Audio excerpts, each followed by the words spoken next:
19-ാം നൂറ്റാണ്ടിലും 20-ാം നൂറ്റാണ്ടിലെ മധ്യകാലം വരെയും ചന്ദ്രനിലും ചൊവ്വയിലുമെല്ലാം നമ്മെപ്പോലെ ബുദ്ധിയുള്ള ജീവികളുണ്ടാവുമെന്ന് മനുഷ്യർ വിശ്വസിച്ചിരുന്നു.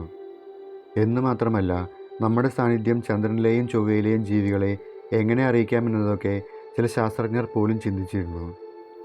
1820-ൽ ഗണിതശാസ്ത്രജ്ഞനായിരുന്ന കോൾ ഫ്രെഡറിക് ഗോസ് മുന്നോട്ട് വച്ചൊരാശയമുണ്ട്. സൈബീരിയയിൽ വിശാലമായൊരു പ്രദേശത്ത് പൈതഗോറസ് തീരത്തിൻ്റെ ജ്യാമിതീയ രൂപം കോറിയിടുകയോ മറ്റോ ചെയ്യുക. വളരെ വലുപ്പത്തിൽ ചെയ്താൽ ചന്ദ്രനിലെ ജീവികളത് കാണുകയും ഭൂമിയിൽ ബുദ്ധിയുള്ള ജീവികളുണ്ടെന്ന് മനസ്സിലാക്കുകയും ചെയ്യും. ഗോസ് തന്നെ മുന്നോട്ട് വച്ച മറ്റൊരാശയമാണ് ചൊവ്വയെയും ചന്ദ്രനെയും ലക്ഷ്യമാക്കി പ്രകാശ സിഗ്നൽ അയക്കുക എന്നത്. ഇതിനായി അദ്ദേഹം കണ്ടുപിടിച്ച മാർഗം വലിയ കണ്ണാടികൾ സ്ഥാപിച്ച് സൂര്യപ്രകാശം തിരിച്ചുവിടുക എന്നതായിരുന്നു. സൂര്യാസ്തമയ സമയത്ത് പ്രകാശം ചൊവ്വയുടെ നേരെ തിരിച്ചുവിടുകയും അങ്ങനെ നമ്മുടെ സാന്നിധ്യം അവരെ അറിയിക്കുകയും ചെയ്യാമെന്നതായിരുന്നു ആശയം. വൈദ്യുതി ബൾബുകൾ വ്യാപകമായപ്പോൾ വേറെയും ആശയങ്ങളുണ്ടായി.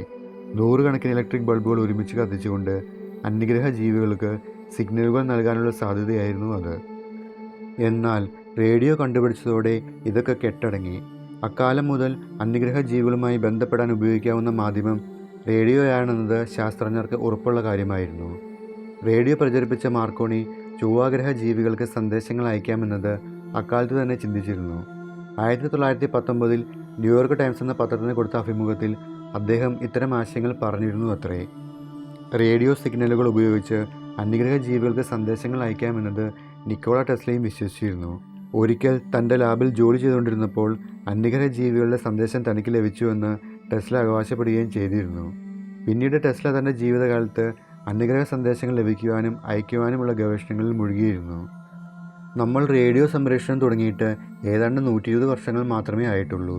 എന്നുവച്ചാൽ ഭൂമിയിൽ നാം ഉണ്ടാക്കുന്ന റേഡിയോ സിഗ്നലുകൾ ഭൂമിക്ക് പുറത്തേക്ക് പോകുന്നുണ്ടെങ്കിൽ അവ പരമാവധി 120 പ്രകാശവർഷങ്ങൾ എത്തിയിട്ടുണ്ടാകും. ആ ദൂരത്തിനുള്ളിൽ നമ്മെപ്പോലെ ബുദ്ധിയുള്ള ജീവികളുണ്ടെങ്കിൽ അവർ ഈ തരംഗങ്ങൾ തിരിച്ചറിഞ്ഞിട്ടുണ്ടാകുമോ? ജെയിംസ് വെബ്, ഹബിൾ സ്പേസ് എന്നീ ടെലസ്കോപ്പുകളിൽ നിന്ന് വ്യത്യസ്തമായി എന്തുകൊണ്ടാണ് റേഡിയോ ടെലസ്കോപ്പുകൾ ഭൂമിക്ക് അകത്ത് സ്ഥാപിച്ചിരിക്കുന്നത്? അന്യഗ്രഹ ജീവികളുടെ റേഡിയോ സിഗ്നലുകൾ ഏതുവിധമായിരിക്കും? എന്തെങ്കിലും സിഗ്നലുകൾ നമുക്കിതുവരെ ലഭിച്ചിട്ടുണ്ടോ? എന്നിങ്ങനെയുള്ള കാര്യങ്ങളാണ് ഇനി നാം കാണാൻ പോകുന്നത്. നാം റേഡിയോ ടെലസ്കോപ്പുകൾ ഉപയോഗിക്കുന്നത് പ്രധാനമായും അന്യഗ്രഹ സന്ദേശങ്ങൾ തേടുവാൻ മാത്രമല്ല, നാം അയച്ച ഉപഗ്രഹങ്ങളുമായും പേടകങ്ങളുമായും ആശയവിനിമയം നടത്താനും ഉപയോഗിക്കുന്നു. അതുപോലെ പ്രപഞ്ചത്തിൽ സ്വാഭാവികമായി ഉണ്ടാകുന്ന റേഡിയോ തരംഗങ്ങൾ പഠിക്കാനും ടെലസ്കോപ്പുകൾ ഉപയോഗിക്കുന്നു. റേഡിയോ ടെലസ്കോപ്പുകൾ കാണുന്ന ആകാശം നാം കണ്ണുകൊണ്ട് കാണുന്നത് പോലെയല്ല, വളരെ വ്യത്യസ്തമാണ്. നമുക്ക് കാണുന്ന പ്രകാശം മാത്രമല്ല, radio wave, infrared, ultraviolet, X ray, gamma ray എന്നിവയൊക്കെ ഇലക്ട്രോ മാഗ്നറ്റിക് തരംഗങ്ങളാണ്. അവ തരംഗദൈർഘ്യത്തിൽ വ്യത്യാസപ്പെട്ടിരിക്കുന്നു എന്ന് മാത്രം. റേഡിയോ തരംഗങ്ങളുടെ തരംഗദൈർഘ്യം ഏതാനും മീറ്ററുകൾ മുതൽ അനേകം കിലോമീറ്ററുകൾ വരെയാകാം. എന്നാൽ എന്തുകൊണ്ടാണ് മറ്റ് തരംഗങ്ങളിൽ നിന്ന് റേഡിയോ തരംഗങ്ങൾ മാത്രം കമ്മ്യൂണിക്കേഷൻ ചെയ്യാൻ ഉപയോഗിക്കുന്നത്? അവയുടെ വലിയ തരംഗദൈർഘ്യം തന്നെ കാരണം. ഭൂമിയുടെ കാര്യമെടുത്താൽ റേഡിയോ സിഗ്നലുകൾക്ക് അവയുടെ വലിയ തരംഗദൈർഘ്യം കാരണം മലകളും കെട്ടിടങ്ങളും എല്ലാം കടന്ന് സഞ്ചരിക്കാൻ കഴിയും. എന്നാൽ തരംഗദൈർഘ്യം കുറഞ്ഞ പ്രകാശത്തിന് ഇത് സാധ്യമല്ല. ചില തരംഗദൈർഘ്യത്തിലുള്ള റേഡിയോ തരംഗങ്ങൾ അന്തരീക്ഷത്തിലെ അയനോസ്ഫിയറിൽ തട്ടി പ്രതിഫലിച്ച് വളഞ്ഞിരിക്കുന്ന ഭൂമിയുടെ ഉപരിതലത്തിൽ കുറേ അകലം സഞ്ചരിക്കും. ഇതുകൊണ്ടാണ് ദൂരെയുള്ള റേഡിയോ നിലയത്തിൽ നിന്നുള്ള സിഗ്നലുകൾ നമ്മുടെ റേഡിയോയിൽ കിട്ടുന്നത്. എല്ലാ റേഡിയോ തരംഗങ്ങളും അയനോസ്ഫിയറിൽ പ്രതിഫലിക്കപ്പെടുന്നില്ല. മിക്കവാറും എല്ലാ റേഡിയോ തരംഗങ്ങൾക്കും അന്തരീക്ഷത്തിലൂടെ സുഗമമായി കടന്നു പോകാം. ഈ പ്രത്യേകത ഭൂമിക്ക് പുറത്തേക്ക് സന്ദേശങ്ങൾ അയക്കാനും തിരിച്ച് സ്വീകരിക്കാനും നമ്മെ സഹായിക്കുന്നു. നാം ഭൂമിക്ക് പുറത്തേക്ക് അയച്ച പേടകങ്ങളുമായും ടെലസ്കോപ്പുകളുമായും ഇങ്ങനെയാണ് സന്ദേശങ്ങൾ കൈമാറുന്നത്. അന്തരീക്ഷം ആഗിരണം ചെയ്യാത്തതിനാൽ റേഡിയോ ടെലസ്കോപ്പുകൾ ഭൂമിയിൽ വച്ചാൽ മതി. അൾട്രാവയലറ്റ് വികിരണങ്ങൾക്കും നമുക്ക് കാണാൻ കഴിയുന്ന പ്രകാശത്തിനും ഇൻഫ്രാറെഡ് വികിരണങ്ങൾക്കും റേഡിയോ തരംഗങ്ങൾ പോലെ സുഗമമായി അന്തരീക്ഷത്തിലൂടെ കടന്നു വരാൻ കഴിയില്ല. അവയിലെ ധാരാളം തരംഗദൈർഘ്യങ്ങളെ അന്തരീക്ഷത്തിലെ തന്മാത്രകൾ ആഗിരണം ചെയ്യും. അങ്ങനെ വരുമ്പോൾ ഭൂമിക്ക് പുറത്തു നിന്നുള്ള അന്തരീക്ഷത്തിലൂടെ കടന്നു വരുന്ന പ്രകാശം പൂർണ്ണമായിരിക്കില്ല. നാം ഭൂമിയിൽ നിന്ന് ആകാശത്തേക്ക് നോക്കുമ്പോൾ കാണുന്ന നക്ഷത്രങ്ങളെക്കാൾ കൂടുതലും വ്യക്തമായും ഭൂമിക്ക് പുറത്തുപോയി ശൂന്യാകാശത്ത് നിന്ന് നോക്കിയാൽ കാണാം. ഹബിൾ അല്ലെങ്കിൽ ജെയിംസ് വെബ് ടെലസ്കോപ്പുകൾ ഭൂമിക്ക് പുറത്തേക്ക് അയച്ചത് ഇതിനാലാണ്. എന്നാൽ അന്തരീക്ഷം മൂലമുണ്ടാകുന്ന പ്രശ്നങ്ങൾ റേഡിയോ സിഗ്നലുകൾക്ക് കുറവാണ്. റേഡിയോ തരംഗങ്ങൾക്ക് തരംഗദൈർഘ്യം കൂടുതലായതിനാലാണ് റേഡിയോ ടെലസ്കോപ്പുകൾക്കും വലിയ വലിപ്പമുള്ളത്. വലിപ്പം കൂടുന്നതനുസരിച്ച് കൂടുതൽ സിഗ്നലുകൾ സ്വീകരിക്കാൻ ഈ ടെലസ്കോപ്പിനാകും. ചിത്രത്തിൽ കാണിച്ചിരിക്കുന്ന വെരി ലാർജ് അരേ ടെലസ്കോപ്പുകളുടെ വ്യാസം ഓരോന്നിനും 25 മീറ്ററാണ്. പ്യൂർട്ടോറിക്കയിലെ അറസിബോ ടെലസ്കോപ്പിൻ്റെ വ്യാസം 305 മീറ്ററാണ്. ഇതിലും വലിയ ടെലസ്കോപ്പാണ് ചൈനയുടെ 500 മീറ്റർ വ്യാസമുള്ളത്. റേഡിയോ ടെലസ്കോപ്പുകൾ നിരയായി വയ്ക്കുമ്പോൾ അവ കൂട്ടമായി പ്രവർത്തിച്ച ഫലത്തിൽ ഒരു ഫീമൻ ടെലസ്കോപ്പിൻ്റെ സെൻസിറ്റിവിറ്റി ഉണ്ടാക്കാൻ കഴിയും. Very large array, square kilometre array എന്നിവ ഇതിന് ഉദാഹരണങ്ങളാണ്. M87 എന്ന ഗാലക്സിയുടെ കേന്ദ്രത്തിലുള്ള ബ്ലാക്ക് ഹോളിനെ നിരീക്ഷിച്ചതും ഒന്നിൽ കൂടുതൽ റേഡിയോ ടെലസ്കോപ്പുകൾ ചേർന്നാണ്. ഇവയാണ് എവൻ്റ് ഹൊറൈസൺ ടെലസ്കോപ്പ്. വിവിധ ഭൂഖണ്ഡങ്ങളിൽ അകന്നിരിക്കുന്ന ടെലസ്കോപ്പുകൾ അവ തമ്മിലുള്ള അകലത്തോളം വലിപ്പമുള്ള ഒരു ടെലസ്കോപ്പ് പോലെ പ്രവർത്തിക്കും. അവ ഉപയോഗിച്ച് പ്രകാശവർഷങ്ങൾ ദൂരെയുള്ള വസ്തുക്കളെ വിശദമായി നിരീക്ഷിക്കാം. റേഡിയോ തരംഗങ്ങൾ എങ്ങനെയാണ് സന്ദേശങ്ങൾ അയക്കുന്നതെന്ന് ചിന്തിച്ചിട്ടുണ്ടോ? ബൈനറി രൂപത്തിലുള്ള, അതായത് 0-1 എന്ന അക്കങ്ങൾ ചേർത്തുള്ള ഡിജിറ്റൽ സിഗ്നൽ റേഡിയോ തരംഗങ്ങളുടെ ആവൃത്തിയിലോ തീവ്രതയിലോ വ്യതിയാനങ്ങൾ വരുത്തിയാണ് അയക്കുന്നത്. നാം അയച്ച പേടകങ്ങളിലോ ടെലസ്കോപ്പുകളിലോ ഇത്തരമുള്ള സിഗ്നലുകൾ ലഭിച്ചാൽ അവയിലെ കമ്പ്യൂട്ടറുകൾ സിഗ്നലുകളിൽ നിന്ന് നിർദ്ദേശങ്ങൾ വേർതിരിച്ചെടുക്കും. പേടകങ്ങളും ടെലസ്കോപ്പുകളും റേഡിയോ തരംഗങ്ങളായി അയക്കുന്ന ഡാറ്റ ഭൂമിയിലെ സംവിധാനങ്ങളും വേർതിരിച്ചെടുക്കുന്നു. സ്പേസിലെ പേടകങ്ങളൊക്കെ അയക്കുന്ന സിഗ്നലുകൾ വളരെ തീവ്രത കുറഞ്ഞവയായിരിക്കും. കാരണം അവയിലെ റേഡിയോ ട്രാൻസ്മിറ്ററുകൾ ഭൂമിയിലെ പോലെ അത്ര ഫീമൻ പവറിലുള്ളവയല്ല. അത്രയ്ക്കൊന്നും ഊർജ്ജമൊന്നും പേടകത്തിൽ ഉണ്ടാക്കുന്നില്ല. ഉദാഹരണത്തിന് വോയേജർ പേടകത്തിലെ ട്രാൻസ്മിറ്റർ വെറും 23 വാട്ട് പവർ മാത്രമുള്ളവയാണ്. ഈ സിഗ്നലുകൾ ഏതാണ്ട് 1500 കോടി കിലോമീറ്ററുകൾ താണ്ടി ഭൂമിയിലെത്തുമ്പോഴേക്കും അതിൻ്റെ തീവ്രത കോടാനുകോടിയിൽ ഒരംശം മാത്രമായിരിക്കും. ഒരു റേഡിയോ ട്രാൻസ്മിറ്റർ അയക്കുന്ന സിഗ്നലിൻ്റെ തീവ്രത ദൂരം കൂടുന്നതനുസരിച്ച് കുറഞ്ഞു വരും. ഒരു അന്യഗ്രഹത്തിൽ നമ്മെപ്പോലെ ബുദ്ധിയുള്ള ജീവികളുണ്ടെങ്കിൽ അവർ റേഡിയോ കമ്മ്യൂണിക്കേഷൻ നടത്തുന്നുണ്ടാകുമോ? അന്യനക്ഷത്രങ്ങളുടെ ഗ്രഹങ്ങളിൽ നമ്മെപ്പോലെ സാങ്കേതികമായി വികസിച്ച ജീവികളുണ്ടെങ്കിൽ അവരും റേഡിയോ സിഗ്നലുകൾ തന്നെയായിരിക്കും സന്ദേശങ്ങൾ അയക്കാനും സ്വീകരിക്കാനും ഉപയോഗിക്കുക. അവരുടെ റേഡിയോയും ടിവിയും പ്രവർത്തിപ്പിക്കാനും റേഡിയോ തരംഗങ്ങൾ തന്നെയായിരിക്കും ഉപയോഗിക്കുക. അവരുടെ റേഡിയോ ടെലസ്കോപ്പുകൾ നമ്മുടേതുപോലെ തന്നെയായിരിക്കണം. കാരണം ഇലക്ട്രോമാഗ്നറ്റിക് തരംഗങ്ങളുടെ സ്വഭാവം ഭൂമിയിലും നമുക്കറിയാത്ത മറ്റേതെങ്കിലും ഗാലക്സിയിലെ ഏതോ ഗ്രഹത്തിലും ഒന്നു തന്നെ ആയിരിക്കും. അതുകൊണ്ട് അവർക്ക് ഉദാഹരണമായി നമ്മുടെ ദൃശ്യപ്രകാശ തരംഗങ്ങൾ കൊണ്ട് കമ്മ്യൂണിക്കേഷൻ നടത്താൻ പറ്റില്ല. റേഡിയോ തരംഗങ്ങൾ തന്നെ വേണം. അതുപോലെ അവർക്ക് റേഡിയോ ടെലസ്കോപ്പുകൾ മറ്റൊരു രീതിയിൽ ഡിസൈൻ ചെയ്യാൻ കഴിയില്ല. അവ നമ്മുടെ ടെലസ്കോപ്പുകൾ പോലെ തന്നെയായിരിക്കണം. നൂറുകണക്കിന് പ്രകാശവർഷങ്ങൾ അകലെ നിന്നും സിഗ്നലുകൾ ഭൂമിയിലെത്തണമെങ്കിൽ വളരെ തീവ്രതയിലായിരിക്കണം അവിടെ നിന്നും തുടങ്ങുന്നത്. അവർ സാധാരണ കമ്മ്യൂണിക്കേഷനായി അയക്കുന്ന തീവ്രത കുറഞ്ഞ സിഗ്നലുകൾ അവിടെ നിന്നും ഇവിടെ എത്തില്ല. അക്കാര്യം ഉറപ്പാണ്. ആരെങ്കിലും ഗ്രഹത്തിൻ്റെ പുറത്തേക്ക് അറിഞ്ഞുകൊണ്ട് ശക്തിയേറിയ സിഗ്നലുകൾ അയച്ചാൽ മാത്രമേ അവ ഇവിടെ കിട്ടാനുള്ള സാധ്യത പോലും വരുന്നുള്ളൂ. ആരെങ്കിലും അങ്ങനെ അയക്കാൻ സാധ്യതയുണ്ടോ? പല കാരണങ്ങൾ കൊണ്ടും അന്യഗ്രഹ ജീവികൾ വലിയ തീവ്രതയിൽ റേഡിയോ സിഗ്നലുകൾ അവരുടെ ഗ്രഹത്തിന് പുറത്തേക്ക് അയക്കാം.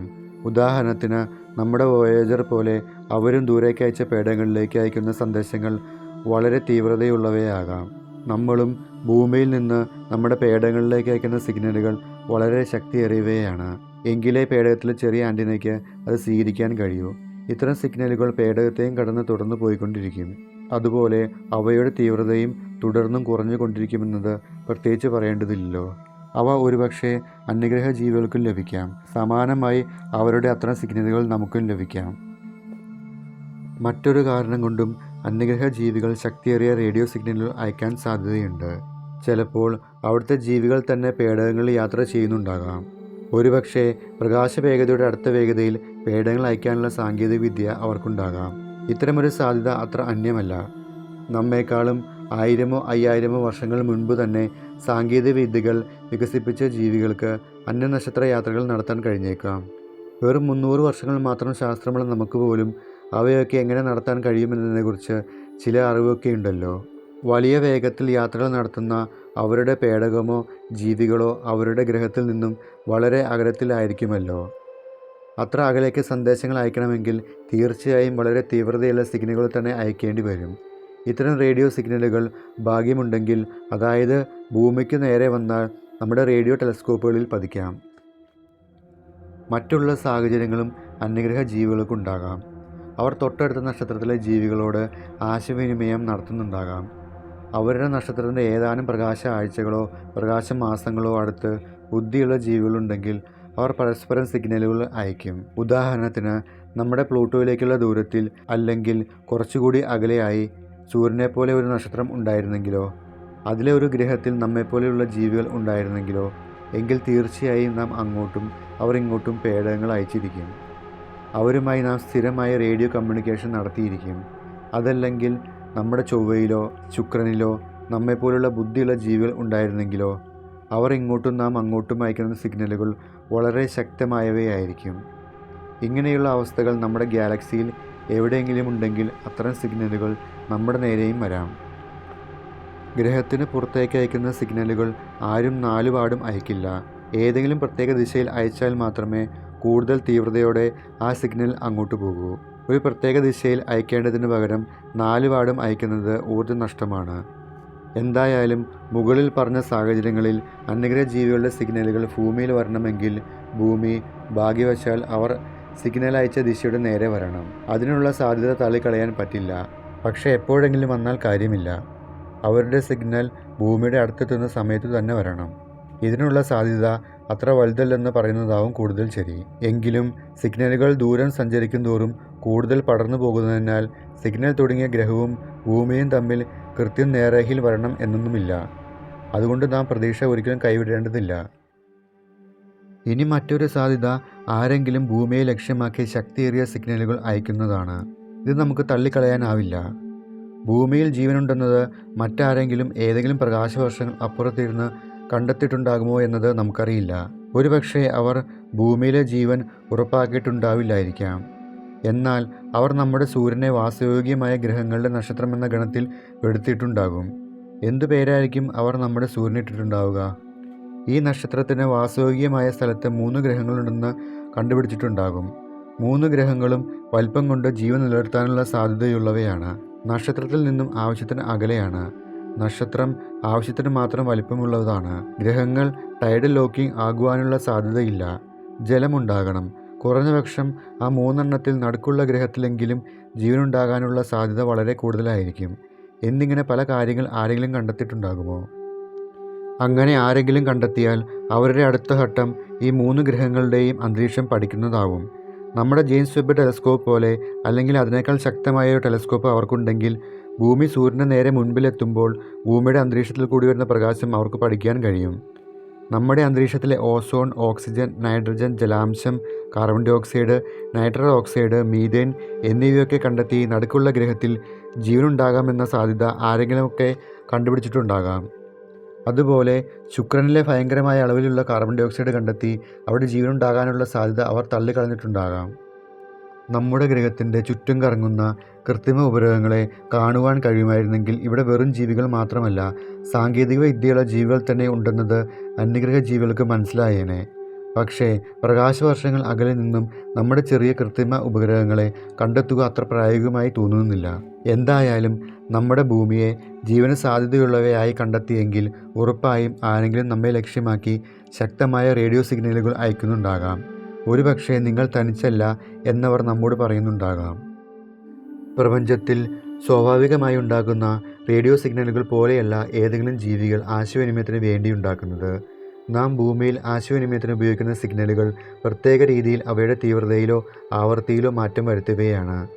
അപ്പോൾ ഏതെങ്കിലും ജീവികളുണ്ടാക്കിയ കൃത്രിമ സന്ദേശങ്ങളാണെങ്കിൽ നമുക്ക് ലഭിക്കുന്ന ഡാറ്റയിൽ ചില പ്രത്യേക ആവൃത്തികൾക്കുള്ളിൽ ആവർത്തിച്ചു വരുന്ന സിഗ്നലുകൾ ഉണ്ടാകാം. നാം ആദ്യം നോക്കുന്നത് ഇങ്ങനെ എന്തെങ്കിലും പ്രത്യേകതകൾ നമുക്ക് ലഭിക്കുന്ന സിഗ്നലുകളിൽ അടങ്ങിയിട്ടുണ്ടോ എന്നാണ്. ഈ പ്രത്യേകതകൾ ഉണ്ടെങ്കിൽ ആ സിഗ്നലുകൾ കൂടുതൽ വിശകലനം ചെയ്യും. അതുപോലെ ആ സിഗ്നലുകൾ ലഭിച്ച ആകാശത്തിൻ്റെ ഭാഗത്തു നിന്നും തുടർന്നും സമാന സിഗ്നലുകൾ വരുന്നുണ്ടോ എന്നും പരിശോധിക്കും. വേറെയും ഒരു കാര്യം സിഗ്നലുകളിൽ പരിശോധിക്കാം. ഒരു ഗ്രഹത്തിൽ നിന്നും വരുന്ന സിഗ്നലാണെങ്കിൽ അതിൻ്റെ തരംഗ ദൈർഘ്യം ഡോപ്ലർ പ്രതിഭാസം മൂലം ക്രമാനുഗതമായി മാറിക്കൊണ്ടിരിക്കും. ഇങ്ങനെ മാറാൻ കാരണമുണ്ട്. ഗ്രഹം ആ നക്ഷത്രത്തിൻ്റെ ചുറ്റും കറങ്ങുകയാണല്ലോ. അതുകൊണ്ട് ഭൂമിയെ അപേക്ഷിച്ചും അത് ചലിച്ചുകൊണ്ടിരിക്കുകയാണ്. ചലിച്ചുകൊണ്ടിരിക്കുന്ന വസ്തുക്കൾ ഉണ്ടാക്കുന്ന റേഡിയേഷൻ അളന്നു നോക്കുമ്പോൾ അതിൻ്റെ തരംഗ ദൈർഘ്യം മാറിയതായി കാണാം. ഗ്രഹം നക്ഷത്രത്തിന് ചുറ്റും കറങ്ങുന്നതിനാൽ ഡോപ്ലർ പ്രതിഭാസം കൊണ്ടുള്ള മാറ്റങ്ങൾ തരംഗങ്ങളിൽ ക്രമാനുഗതമായി കാണാം. എന്തായാലും ഇത്തരം വിശകലനം നടത്തിയാൽ മാത്രമേ ഒരു സിഗ്നൽ കൃത്രിമമായി ആരെങ്കിലും ഏതെങ്കിലും ഗ്രഹത്തിൽ നിന്നും ഉണ്ടാക്കിയതാണോ എന്ന് അറിയാൻ കഴിയൂ. മുകളിൽ പറഞ്ഞ മാതിരിയുള്ള ഡാറ്റയുടെ വിശകലനങ്ങൾ 1-2 കമ്പ്യൂട്ടറുകൾ വിചാരിച്ചാൽ നടക്കുന്ന കാര്യമല്ല.